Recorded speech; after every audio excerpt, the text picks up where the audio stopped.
Tehran, Iran, November 28, 1943. Inside a heavily guarded Soviet embassy compound, a single leather-bound folder was placed on a conference table, already crowded with maps, ashtrays, and coded briefing papers. The folder bore no national insignia, only a red diagonal stamp across the cover. Strictly secret, eyes only. Inside were 37 pages, typed, numbered, cross-referenced. Each page summarized intercepted conversations, private doubts, and unshared intelligence estimates, compiled not about the enemy, but about the Allies themselves. The document did not describe German troop movements. It did not assess Luftwaffe strength or U-boat losses. Instead, it tracked trust, or more precisely, the absence of it. By late 1943, the Second World War had reached a strange phase. Publicly, the Grand Alliance appeared unified. Three powers bound together by necessity, promising total victory over Nazi Germany. Photographs showed forced smiles. Press releases spoke of shared sacrifice. Yet behind closed doors, a different war was unfolding. A silent one. A war of listening, watching, recording. An intelligence war fought not against Berlin, but across the very table where Allied leaders sat. Every major Allied intelligence service had reached the same conclusion independently. The alliance would not survive victory, and so they prepared accordingly. The British had begun it first.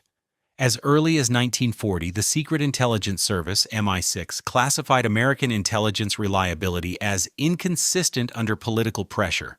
Reports from London warned that American officers talked too freely, shared too much, and lacked the institutional paranoia that sustained empires. The Americans, for their part, did not trust British motives.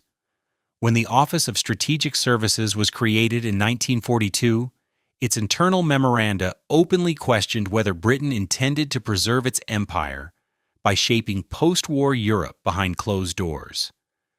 And watching both of them, silently, meticulously, was Soviet intelligence. The NKVD did not rely on assumptions. It relied on transcripts, microphones hidden in walls, intercepts from embassy communications, informants embedded not only in ministries but in clerical offices, translation units, and conference security details. By 1943, Soviet counterintelligence possessed detailed profiles on dozens of Allied diplomats, military officers, and intelligence liaisons, not because they were enemies, but because they would be soon enough. One internal Soviet report, later declassified, described the alliance as a temporary geometry of converging lines, not a structure. The phrasing was deliberate, temporary, converging. Lines that would eventually separate. At Tehran, this invisible war reached a new intensity.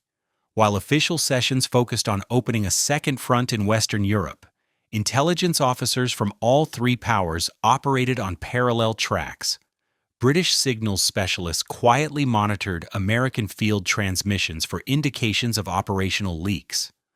OSS officers compiled private assessments of British colonial intentions in Greece, Yugoslavia, and Italy. Soviet security teams recorded not only what was said in meetings, but who hesitated, who deferred, who avoided eye contact when post-war borders were discussed. Nothing was accidental anymore. One classified OSS assessment from late 1943 noted that British cooperation appears fullest when outcomes align with imperial preservation. The report was circulated internally. It was never shared with London. Meanwhile, MI6 circulated its own quiet warning that American planners underestimated Soviet territorial ambitions and overestimated goodwill generated by battlefield cooperation. The NKVD needed no such warnings. Stalin already assumed betrayal as a baseline condition. That assumption shaped everything. By 1944, Allied intelligence sharing had become highly selective. Raw intercepts were filtered. Context was stripped. Strategic interpretations were withheld. Maps shown in joint briefings were sometimes deliberately outdated. Even casualty figures were adjusted, not to deceive the enemy, but to manage Allies' expectations. This was not paranoia, it was preparation. At SHAEF headquarters, analysts began producing dual assessments, one for coalition consumption, another for national leadership only. The same applied in London and Moscow. Each side spoke the language of unity publicly, while quietly modeling scenarios where cooperation ended abruptly. What made this intelligence war extraordinary was not its secrecy, but its normalization. No emergency triggered it. No dramatic rupture. It simply became routine.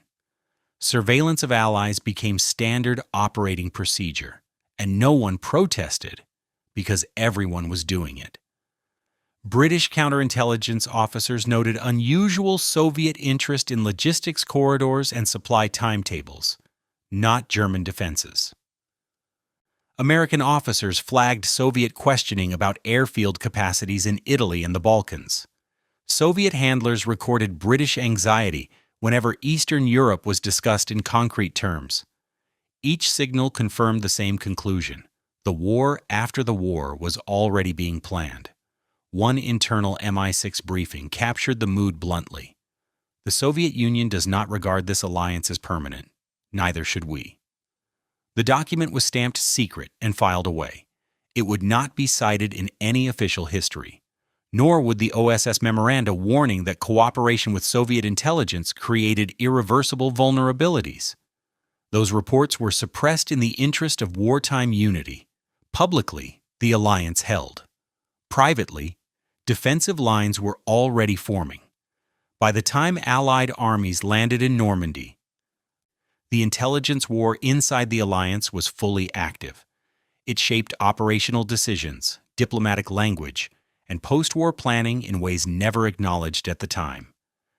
Every shared victory masked a growing separation. The folder placed on the table in Tehran was not a warning. It was a confirmation. The Allies were winning the war against Germany, but they were already preparing for a world where trust itself would become the next battlefield. And that reality, carefully buried beneath speeches and photographs, meant one thing.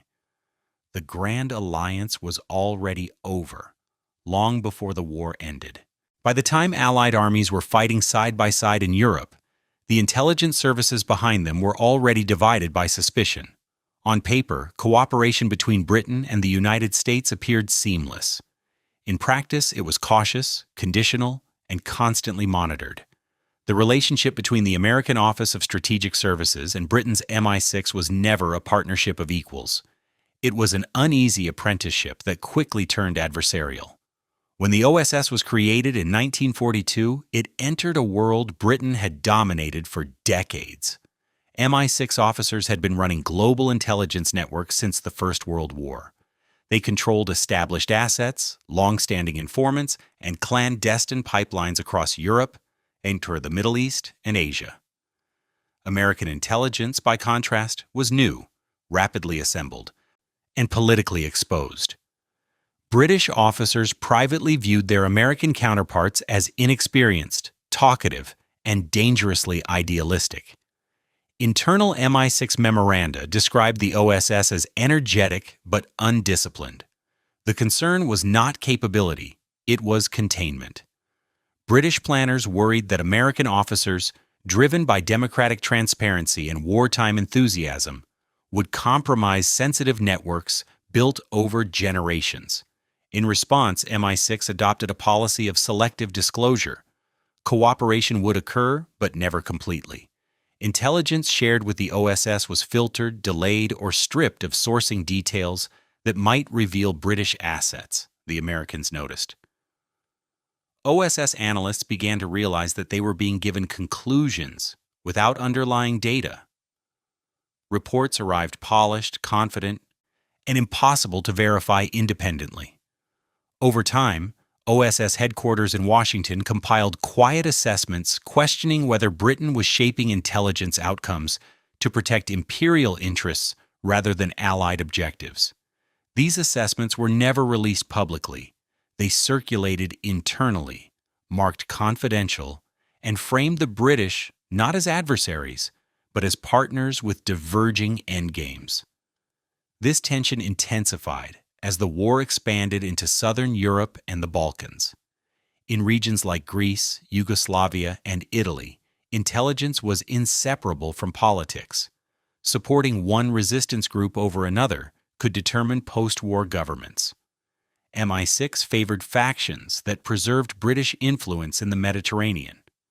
OSS field officers, guided by Washington's anti-colonial rhetoric, were often more willing to work with groups Britain distrusted or opposed. Each side accused the other of undermining unity.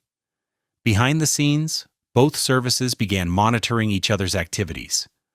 British counterintelligence tracked OSS contacts with local resistance leaders, noting which groups Americans favored and which British preferences they ignored. OSS officers, in turn, reported back on British manipulation of supply drops, funding channels, and political messaging. What began as cooperation against Germany evolved into parallel intelligence campaigns operating in the same theaters with different strategic goals. The distrust was institutional, not personal. Joint intelligence meetings were cordial, but carefully scripted. Sensitive discussions were deferred. Technical details were avoided. British officers often spoke in generalities, while American officers took notes and later complained about the lack of substance. Over time, OSS leadership realized that true intelligence parity would never be granted. It would have to be built independently. That realization reshaped American strategy. Rather than rely fully on British channels, the OSS accelerated its own recruitment, training, and overseas operations. New stations were opened. Independent networks were developed, sometimes duplicating British efforts in the same regions. Officially, this redundancy was justified as operational resilience. Unofficially, it was about autonomy. MI6 interpreted this shift as encroachment. British files from 1944 show growing concern that American intelligence was positioning itself not as a wartime auxiliary, but as a post-war competitor. The language is revealing. OSS officers were described as forward-looking and ambitious, coded terms that signaled unease.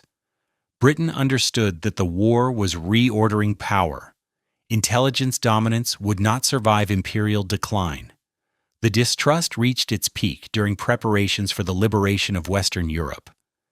As planning for Normandy intensified, intelligence sharing became more controlled, not less. While tactical battlefield information flowed freely, strategic assessments did not. Each side protected its long-term interests. British planners focused on preserving influence in Western Europe and the Mediterranean. American planners prioritized speed, logistics, and a post-war order less centered on empire. Neither side fully trusted the other's intentions beyond victory. What makes this intelligence rivalry remarkable is that it unfolded without public rupture. There were no dramatic confrontations, no formal breakdowns. Instead, mistrust was managed quietly, through bureaucratic friction, compartmentalization, and parallel planning. Cooperation continued, but belief in shared purpose eroded steadily.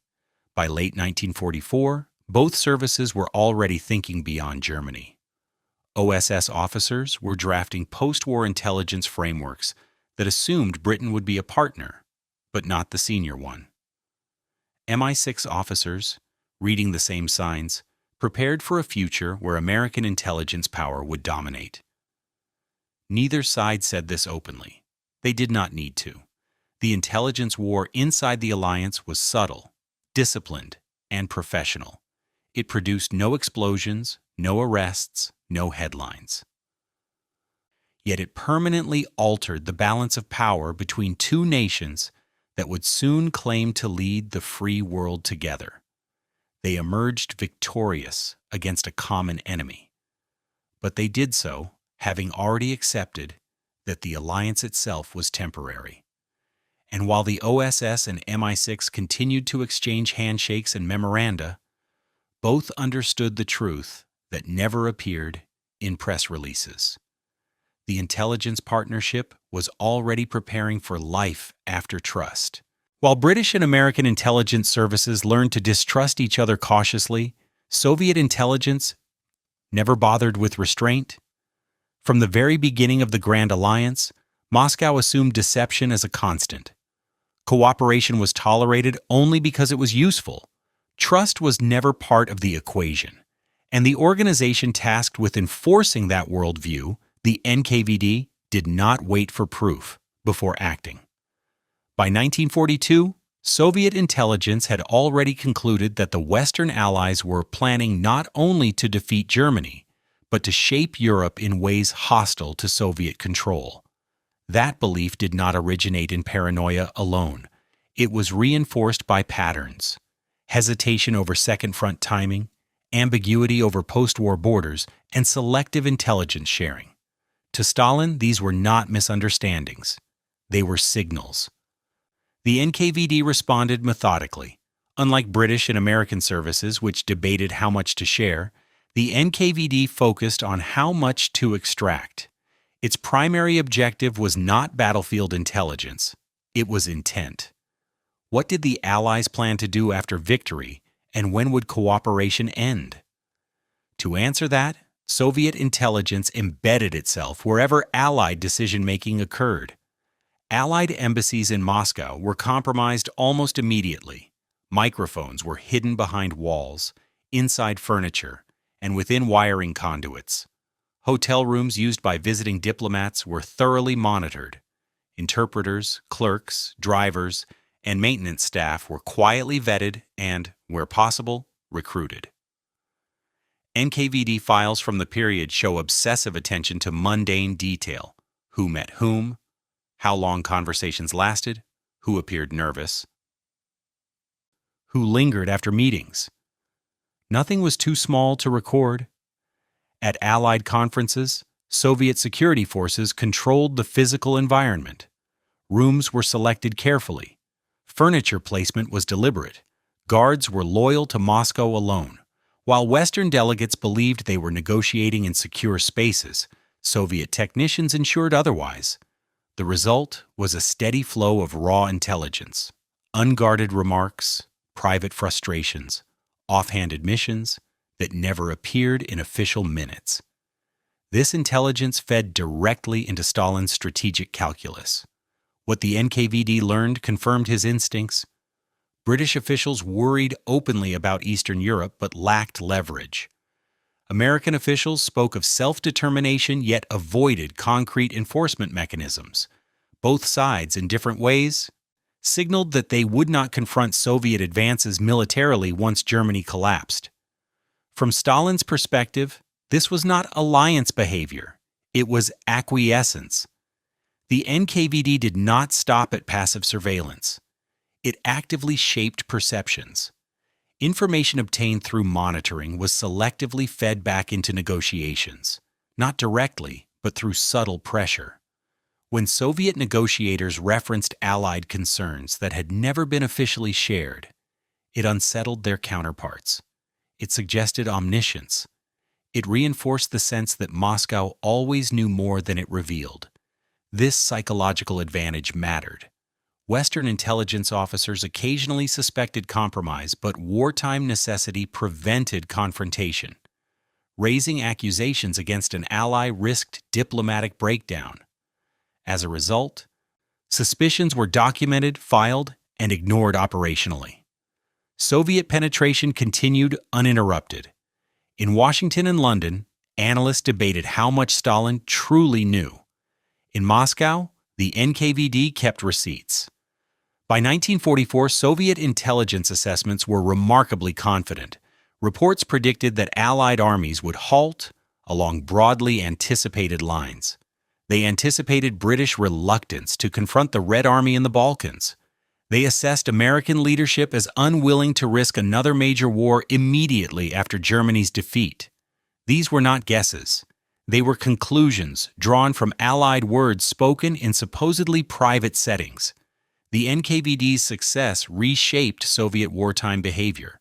Stalin no longer negotiated defensively.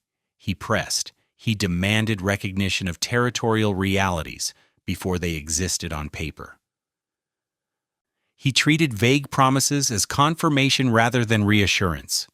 And when Western leaders spoke of cooperation, Soviet intelligence quietly evaluated whether those words aligned with recorded behavior. Often, they did not. What makes the NKVD's role inside the Allied alliance so significant is that it operated without reciprocity. While Britain and America debated boundaries of trust, the Soviet Union ignored them. The alliance, from Moscow's perspective, was a temporary condition enforced by military necessity, not a moral commitment. This asymmetry proved decisive. By the time Allied forces crossed into Germany, Soviet intelligence already understood the limits of Western resistance. It knew how far it could push. It knew when Western leaders would protest and when they would stop. That knowledge would guide Soviet actions, not just in 1945, but in the decades that followed. The NKVD did not win battles, it won certainty. And in a war defined by uncertainty, that may have been its greatest victory. By 1944, intelligence sharing inside the Allied alliance had become a carefully staged performance. Publicly, the flow of information appeared unprecedented. Signals intelligence, aerial reconnaissance, enemy order of battle estimates, all were exchanged under the banner of total cooperation. In reality, what was shared was tactical and disposable. What was hidden was strategic, political, and permanent. This distinction was deliberate. Battlefield intelligence flowed because it had an expiration date. German troop movements lost relevance within days. Luftwaffe strength assessments became obsolete after each bombing campaign. Sharing such information carried little long-term risk. It served the immediate purpose of winning the war and revealed nothing about post-war intentions. Strategic intelligence was different. Strategic intelligence exposed priorities. It revealed how leaders thought about borders, influence, and the balance of power after victory. That kind of information was never shared freely, not even among allies. British intelligence withheld assessments about the future of Eastern Europe. Internal MI6 analyses acknowledged that Poland, Romania, and much of the Balkans were likely to fall under Soviet control. These conclusions were circulated within London, but softened or omitted entirely in joint discussions. The reasoning was simple. Acknowledging inevitability would weaken Britain's already limited leverage.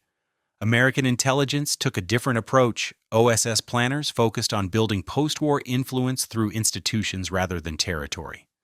Their classified assessments emphasized economic reconstruction, political legitimacy, and international frameworks.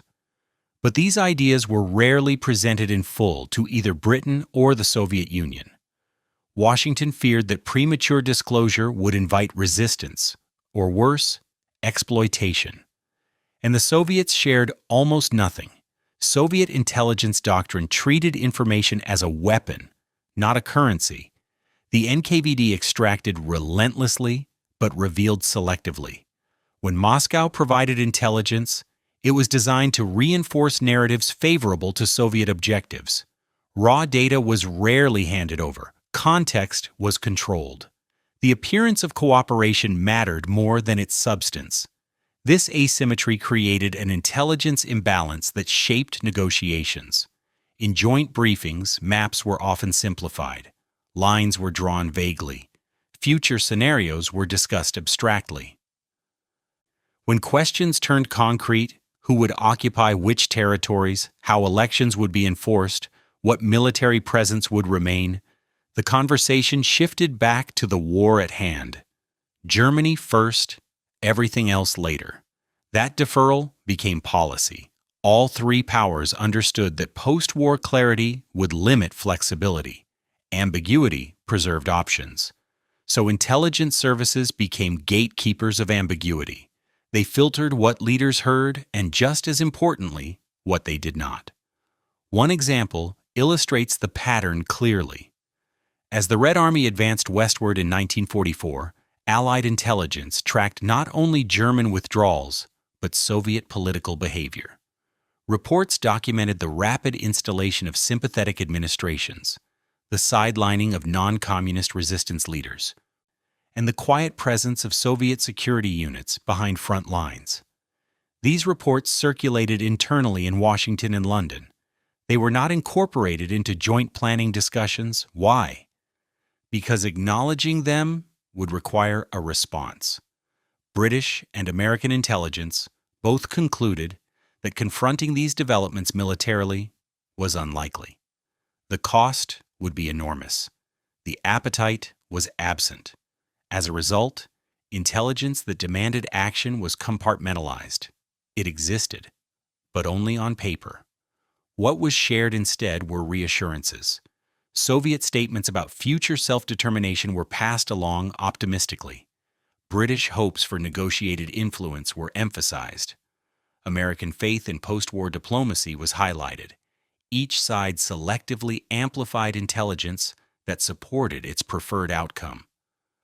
This was not deception in the traditional sense. It was self-censorship. Even within governments, intelligence distribution was uneven. Senior leaders received curated summaries. Dissenting assessments were buried in annexes. Analysts who warned that cooperation was fraying were labeled pessimistic or unrealistic. Wartime unity required optimism, even if evidence contradicted it.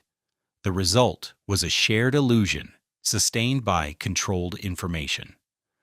The most revealing intelligence was often the least discussed: behavioral signals. Who delayed decisions? Who avoided commitments? Who insisted on vague language?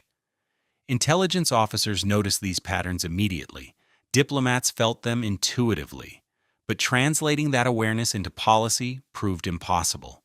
By early 1945, Allied intelligence services had essentially accepted the limits of influence. They knew where the Red Army would stop, not because it was agreed, but because it was uncontested. They knew Britain lacked the means to alter Eastern outcomes. They knew America would not fight another war to redraw borders. None of this was announced. It was inferred. And because it was inferred, it remained deniable.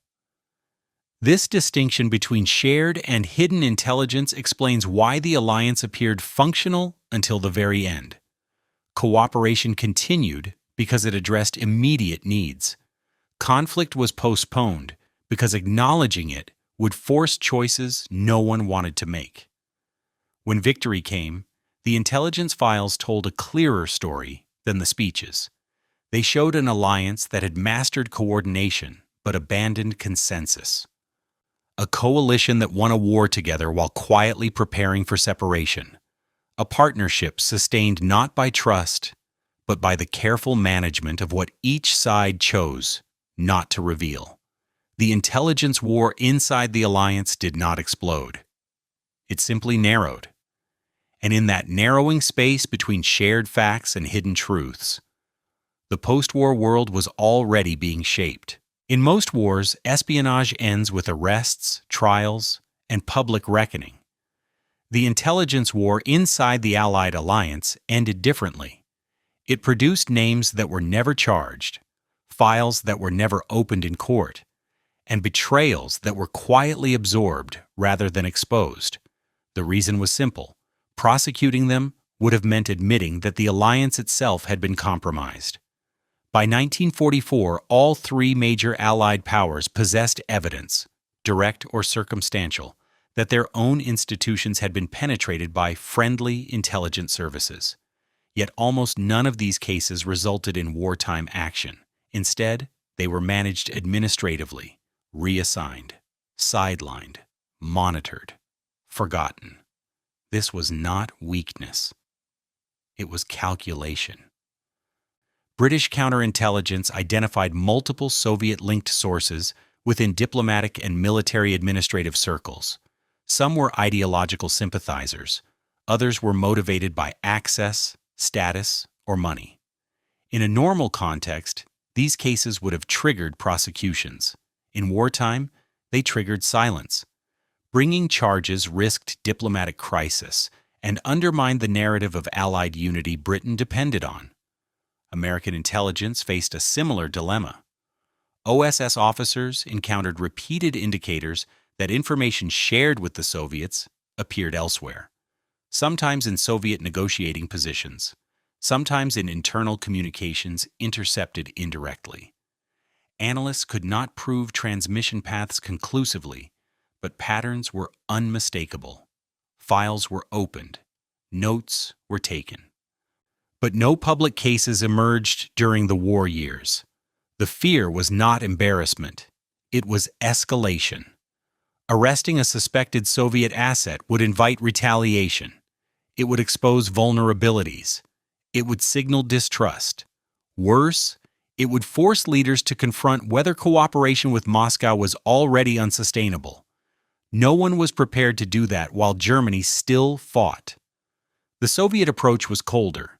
The NKVD did not hesitate to identify Western intelligence efforts inside its own sphere, but it rarely responded publicly.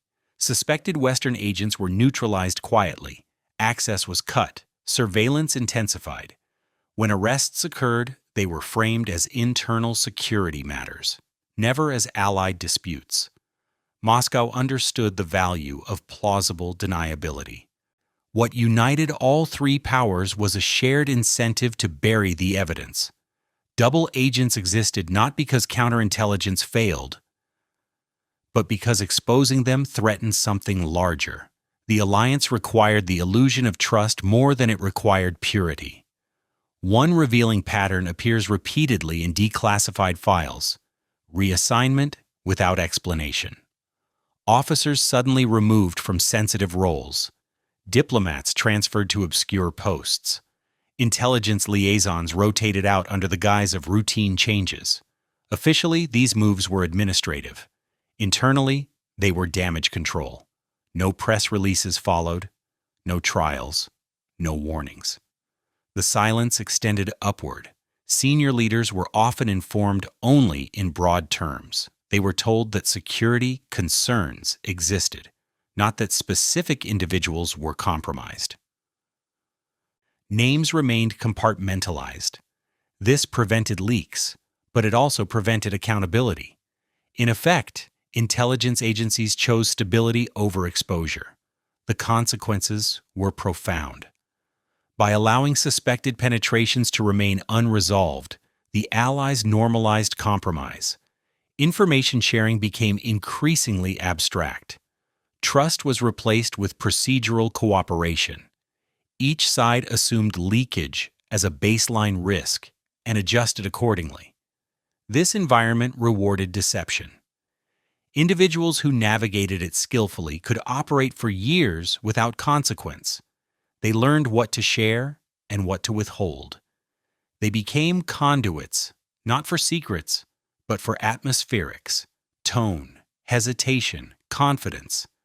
That information, subtle as it was, often mattered more than documents. The moral clarity of espionage blurred. The war against Germany provided cover. Loyalty became situational. Actions that might have been treason in peacetime were reframed as pragmatic wartime behavior. Intelligence agencies did not absolve these actions. They simply postponed judgment indefinitely. When the war ended, some files were reopened. Others were sealed. Many remained classified for decades. The absence of trials was not evidence of innocence. It was evidence of fear. Fear that exposing the truth would unravel the carefully constructed narrative of Allied unity. This pattern also shaped the post-war intelligence landscape. Agencies that survived the war inherited institutional habits of silence. They learned that some compromises were too destabilizing to confront openly.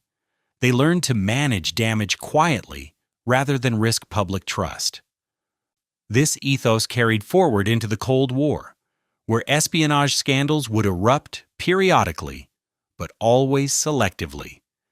The intelligence war inside the alliance thus ended without closure. No tribunals, no confessions, no official reckoning. Instead, there were footnotes, redactions, and long-sealed archives. The real accounting would occur decades later, when documents emerged stripped of urgency and consequence. By then, the individuals involved were gone. The systems they shaped remained. The Allies won the war against Germany, but they emerged having normalized a darker lesson, that sometimes exposing the truth is more dangerous than hiding it. When the guns finally fell silent in Europe, the intelligence war inside the Allied alliance did not end. It simply changed its legal status. What had been tolerated under the pressure of total war became institutionalized under the logic of peace. The habits formed between 1941 and 1945, surveillance of partners, selective sharing, and strategic silence, did not disappear. They hardened. Victory accelerated the divide rather than healing it. In Washington, wartime intelligence officers returned home with an unsettling realization. The alliance had functioned not because of trust, but because of disciplined mistrust. That insight shaped American post-war planning more than any public speech. Within months of Germany's surrender, U.S. intelligence leadership began dismantling the OSS, not because it had failed, but because it was too informal for the world that was coming. The future required permanence. The wartime lesson was clear.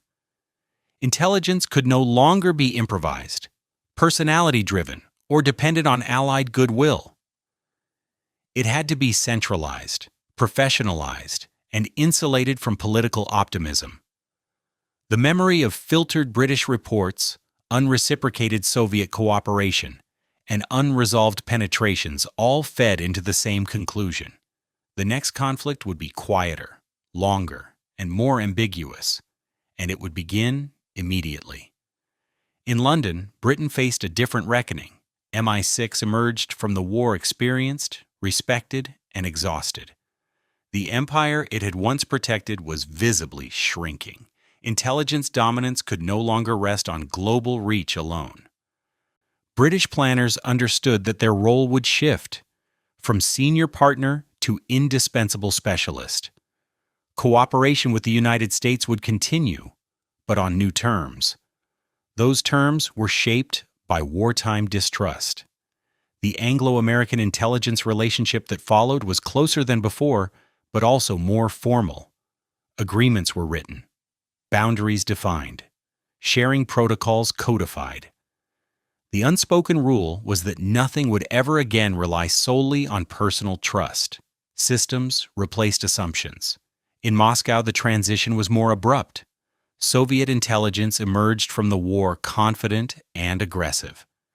The NKVD's wartime success reinforced Stalin's worldview. Suspicion was strength. Surveillance worked. Penetration paid dividends. Cooperation without leverage was naivete. As Soviet forces consolidated control across Eastern Europe, intelligence services followed immediately, securing governments, purging opposition, and embedding long-term monitoring structures. The alliance was over. The intelligence war had already mapped the battlefield. What is striking is how little of this shift required debate. The wartime files already contained the answers. Analysts had warned of divergence years earlier. Intelligence officers had modeled post-war scenarios privately while publicly supporting unity. When political rhetoric finally caught up to reality, the machinery was ready. The Cold War did not begin with a speech. It began with filing systems. The same habits that governed wartime intelligence sharing now governed peacetime confrontation. Information was compartmentalized. Allies were ranked by reliability. Former partners became targets of routine surveillance. None of this felt radical to intelligence professionals. It felt familiar. The ethical compromises of wartime carried forward. Silence about double agents became silence about covert operations. Administrative handling of sensitive cases became deniable action abroad. The logic that justified secrecy in the name of victory now justified it in the name of stability. From Berlin to Tehran, the infrastructure of mistrust remained intact. The intelligence war inside the Allied alliance had proven something uncomfortable. Transparency was optional, but control was essential. That lesson shaped doctrine on all sides. It influenced recruitment, training, and organizational culture. It defined how threats were assessed and how friends were evaluated.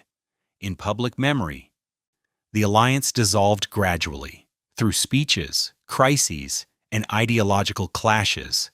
In intelligence reality, it had already ended years earlier. By the time politicians spoke openly of confrontation, intelligence officers had long since adjusted. They had seen the signs. They had filed the reports. They had stopped expecting trust.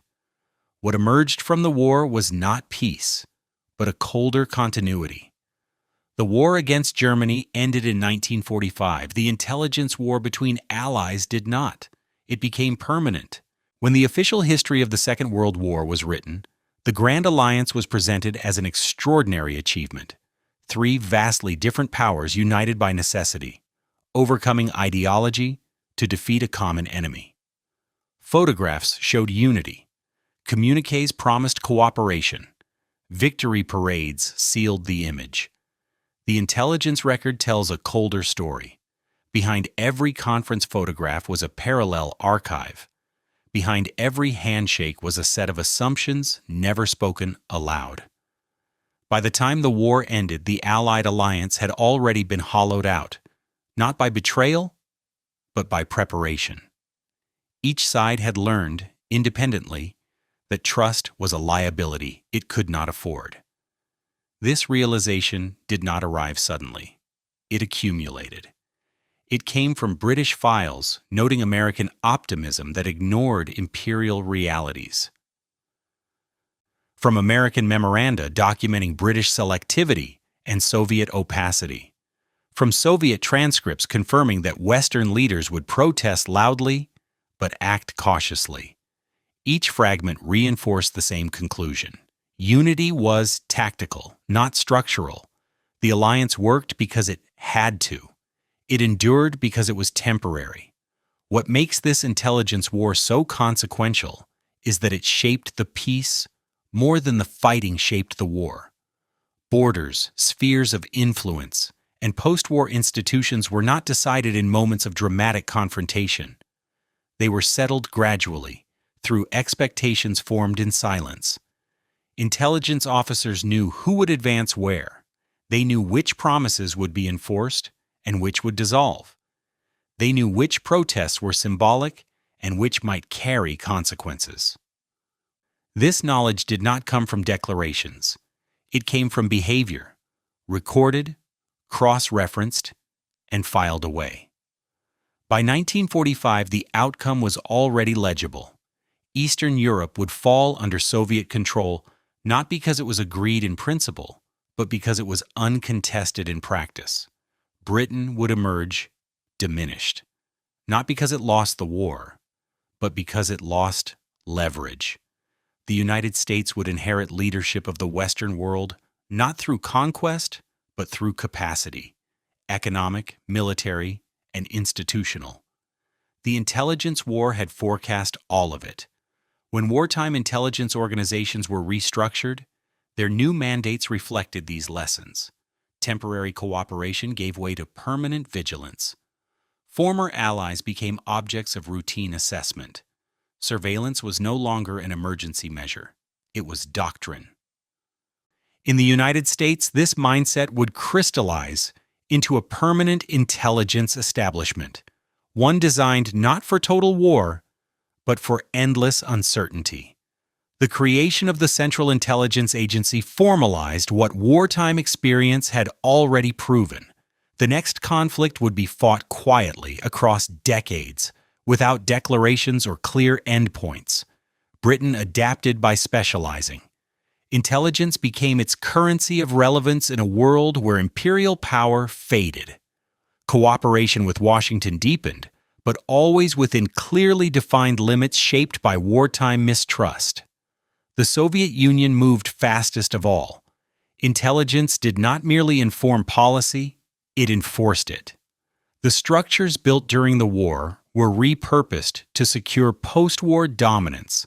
Surveillance became governance. Penetration became prevention. The line between intelligence and control disappeared. None of this required ideological transformation. It required memory. The memory of filtered briefings, of withheld assessments, of silence chosen over exposure. This is why the Cold War did not feel like a rupture to those inside intelligence services. It felt like continuity. The habits were already there. The assumptions already formed. The alliance had ended in practice long before it ended in rhetoric. What remains striking is how effectively this reality was buried. Official histories focused on cooperation because cooperation was visible. The intelligence war was invisible by design. Its records were sealed, its actors anonymous, its consequences delayed. By the time archives opened, the world they explained already existed. The result is a simplified memory of unity that obscures the true lesson of the war. The Allies did not trust each other, and that distrust did not weaken them. It structured them. It determined how victory would be managed, how peace would be enforced, and how the post-war world would be divided. The Grand Alliance was never meant to last. It was meant to succeed. And once it did, the intelligence war that had shaped its limits quietly took over, without headlines, without declarations, and without end. This was not the failure of cooperation. It was its final transformation. If this is the kind of history you want, the version buried in intelligence files, sealed memos, and decisions never admitted on record, then subscribe to WW2 Declassified. New episodes uncover what official histories leave out and why the world we live in was shaped long before the war ended.